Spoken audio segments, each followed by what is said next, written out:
Well, the defence team of Donald Trump in his impeachment trial have got more to think about, in part because of this article from the New York Times, quoting to be a published book written by the former US National Security Advisor John Bolton. In this book, Mr Bolton says President Trump told him that he wanted to hold back military aid for Ukraine until the Ukrainians had announced an investigation into his political rival Joe Biden. Bear in mind, that's exactly what the Democrats were accusing the president of when they started this impeachment process. It's also a direct contradiction of what the president says. Here's Donald Trump saying, "I never told John Bolton that the aid for Ukraine was tied to investigations into the Democrats, including the Bidens. In fact, he never complained about this at the time of his very public termination. If John Bolton said this, it was only to sell a book." Now, the big issue that this connects to is whether new witnesses will be called during this trial. That can only happen with a majority vote, and the Republicans hold 53 of the 100 Senate seats. But might Republican unity be cracking? We'll look at this from Susan Collins, a Republican senator from Maine. The reports about John Bolton's book strengthen the case for witnesses and have prompted a number of conversations amongst my colleagues, she says. So if we consider Susan Collins, we should also consider Mitt Romney, also a senator. Remember, it would only take 4 Republican senators to switch their vote, and then witnesses would be able to take the stand. Here's Mitt Romney. I think it's increasingly likely that other Republicans will join those of us who think we should hear from John Bolton. And whether there are other witnesses and documents, well, that's another matter. But I think John Bolton's relevance to our decision has become increasingly clear. Well, here's more evidence of the pressure on Republican unity. Senator Kelly Loeffler tweeting, "After 2 weeks, it's clear the Democrats have no case for impeachment. Sadly, my colleague Senator Romney wants to appease the left by calling witnesses who will slander Donald Trump during their 15 minutes of fame." She says the circus is over. It's time to move on. Well, let's bring in Gary O'Donoghue, live with us from Washington, D.C. Hi, Gary. So they need 4. Susan Collins and Mitt Romney, have they definitely come across, or they're just thinking about it? Mitt Romney's a definite. He says he wants to do it and he'll vote for it. Susan Collins is still a maybe. Susan Collins is often a maybe on all sorts of issues. So we'll see whether that firms up. And there are some others who are thinking about it. Lisa Murkowski, we know, from Alaska, is someone who's been thinking about it. There are others too. So they're also clearly talking to one another. If you listen to what Mitt Romney said, they're all obviously talking to one another. And maybe urging one another on, maybe holding one another back, who knows. But they are getting nearer, and the Bolton thing, the Bolton book, has made a huge difference. Gary, stay with us, please, because all of this gives Donald Trump's legal team plenty to think about. They're into a second day of getting their defence set out at the trial. In the last couple of hours, we've been hearing from one of the key lawyers in the Trump defence team, Ken Starr.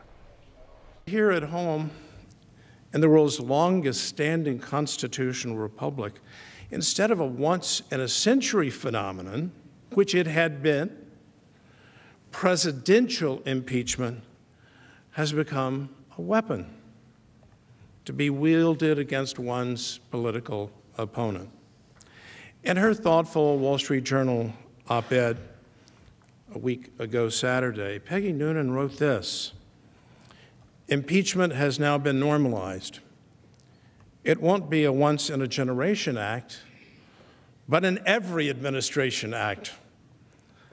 Democrats will regret it when Republicans are handing out the pens of the signing ceremony." Well, it's certainly curious that Ken Starr would suggest that this impeachment process is becoming too frequent. There have only been 3 in history. This one a very long time ago, and Bill Clinton in the late 90s. That impeachment was driven by a special prosecutor, Ken Starr, no less. Here he is giving a press conference at the time. Don't remember him expressing any concerns whatsoever about the impeachment process being abused for political gain, but I guess his position on that has evolved. Gary, you were keeping an eye across Ken Starr's statement. What did you make of his line of attack, or line of defence, I guess I should say? Deeply academic, kind of real dive into constitutional history. And as you say, the upshot of it really was this is happening too much. That won't, I don't think, carry too much sway, I think, with Democrats, because it was clearly meant as a warning to Democrats. This is going to happen to you when the Republicans are in power, but also him making the argument, which the defence have relied on a lot in this case, that there needs to be a crime in order for there to be an impeachment or a conviction as a result of an impeachment.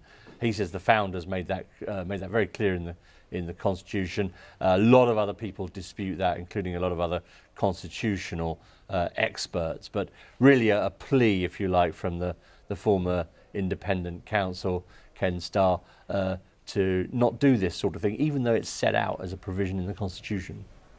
So while Ken Starr's being academic, Susan Collins and Mitt Romney are considering what to do. When do we get to the crux of this? When do the Republicans actually, the senators actually vote on whether witnesses are going to be allowed? I'm guessing Friday.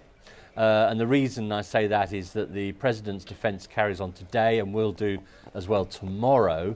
There's then a period of 16 hours of questions, written questions that senators can put to both sides. I think they'll, may do that over a bit of the end of tomorrow, but certainly Wednesday and Thursday. And then that's when you get to the business of votes on documents and witnesses on Friday. And there could be those votes on Friday, and it could, in many ways, if they lose the votes, in terms of the Democrats, if they lose the votes, then you could see Saturday a vote on the articles themselves even. And the President could be cleared by Monday. One more thing I want to ask you about, Gary, because as Gary knows, in order for President Trump to be removed from office, 2/3 of these senators will have to vote to convict President Trump. The likelihood of that happening, given the Republicans have a majority, is very, very low. Yet, during the 2016 US election, a fifth of the now Republican senators opposed Donald Trump becoming president. They said he wasn't fit for office. For example, here's Mitt Romney. Donald Trump is a phony, a fraud. His promises are as worthless as a degree from Trump University. Or you could listen to Marco Rubio, who ran against Donald Trump for the Republican nomination. There's no way the party of Lincoln and Reagan is going to be taken over by a con artist. Or Senator Lindsey Graham, now a staunch supporter of President Trump. He wasn't in 2016. Donald Trump would be an absolute, utter disaster for the Republican Party, destroy conservatism as we know it. We would get wiped out, and it would take generations to overcome a Trump candidacy. And these three men are among the 100 senators who are sitting as jurors in this impeachment trial. And as I was saying, the outcome is a foregone conclusion because both the Republicans and Democrats at the moment seem set to vote on party lines. And the Republicans have a majority, so we expect Donald Trump to stay in office. During a recent TV interview, Lindsey Graham said, "The thing will come to the Senate. I'll do everything I can to make it die quickly. I'm not trying to pretend to be a fair juror here." Bear in mind, all 100 senators took an oath to be impartial during this trial. So what's causing these men to change from wanting to stop Donald Trump to wanting to help him stay in office? Well, we're not the only one wondering this. Here's an article in the New York Times headline, "Where's Lindsey? After Republican outcry, Graham emerges as a Trump defender." And this article highlights that Mr. Graham's up for re-election this year in South Carolina. That's a state Donald Trump won convincingly and where he's still popular. And this is a pattern among Republicans facing re-election, and this perhaps helps us understand why. A recent Gallup poll shows 88% of Republicans approve of the job President Trump is doing.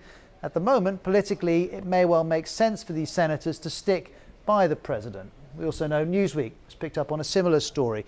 It's reporting that 30 Republican senators would vote to impeach the president if the vote was done in secret. That's according to one conservative strategist who was speaking to a Republican senator.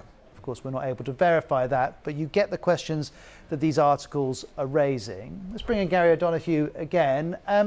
It's a tough one for some of these men to explain, isn't it, Gary? Yes, it is. And those clips are very powerful. And that was only 3 years ago, 3.5 years ago. And they've all done 180-degree turnabouts on it, haven't they? And I think a lot of those in the Senate will be frightened of coming out against the president and what impact that might have on their electoral prospects. Also, a lot of them, funnily enough, are frightened of the sort of Twitter tirade that might come their way. That kind of level of sort of opprobrium poured on your head doesn't feel very nice with when you've got 60 million of the president's followers piling in on you as well. So there are all sorts of reasons, but it just shows you the level and the depth of partisanship in this country that people will be prepared to stick by this president, even though it goes completely contrary to what they've said in the past. Gary, just before I let you go, a quick word about the chronology of American politics this year. This is playing out in Washington. When do the primaries kick in for the Democrats? When do we have to look in two directions at the same time? You've got a week to wait for that. This time next week, Monday next week, the Iowa caucuses, the first of the votes for the Democratic nomination, that will take place then. On Tuesday of next week, of course, we've got the State of the Union address, where the president goes to the Capitol, stands in the House of Representatives, sets out his priorities and his vision for his last year in office. And he'd very much like to do that as a president who'd been acquitted on articles of impeachment.